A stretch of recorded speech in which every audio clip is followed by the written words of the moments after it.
Comme dans son mouchoir de poche, les leaders limités Gérard Moulumba et le président de la SWED de Boumouamba, Betty Pitudo, ont entendu les cris d'alarme des habitants de Kingabwa. Accompagnés du ministre provincial de l'Industrie, leur présence était un ton à la fonderie chinoise solide qui pollue nuit et jour l'environnement. L'honorable Jekoko Dissoso Mboka veut jouer sa partition. Aujourd'hui, pour vérifier si réellement ce que la population avait dit était vrai. Et à mon humble avis, je ne suis pas spécialiste dans ça, à mon humble avis, on a trouvé nos propres frères qui travaillent dans des conditions infernales, dans des conditions inhumaines, s'il faut le dire, et je suis écœuré. C'est pour cela que j'ai commencé par demander pardon à la population de Kingabwa qui m'a toujours élu, qui m'a toujours soutenu.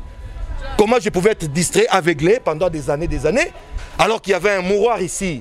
Ça m'a vraiment choqué. Du côté de l'exécutif provincial, le ministre fustige la non prise en compte de la santé humaine. Notre visite dans cette société, c'est une industrie de la ville.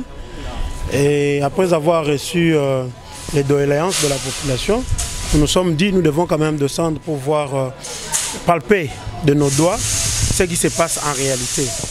Nous avons vu, on ne sait pas faire trop de commentaires maintenant, mais nous rentrons dans nos installations et dans un avenir proche, nous allons prendre des décisions qui vont s'imposer.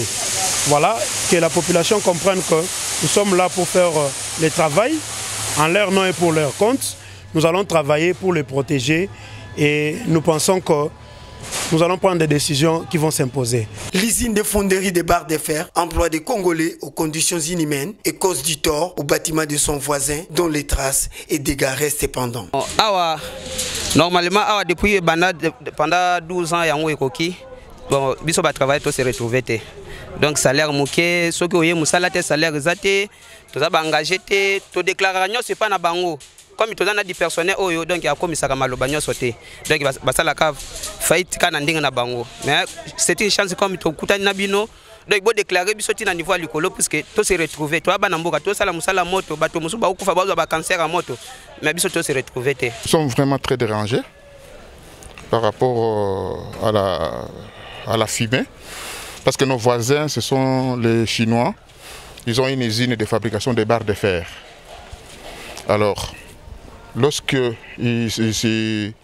tournent leurs usines, lorsqu'ils ouvrent les usines, il y a la fumée qui sort et qui envahisse tous les quartiers.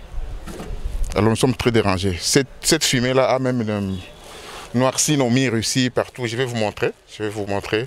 Vraiment, nous sommes dérangés. C'est une fumée nocive. Ça détruit la population et l'environnement. Dans nos agents, jusque-là, non, parce que bon, moi je ne suis pas médecin. Il faudrait qu'ils aillent se faire peut-être examiner. Mais dans les bâtiments, vous verrez que partout c'est noir. Il y a les murs qui sont noircis. Vous pouvez visiter ces noircis. Ici, il y a des bureaux. Il y a aussi une habitation. Alors tous qui sont ici sont infectés, sont dérangés. Même l'entourage, tout le monde est dérangé par cette fumée-là.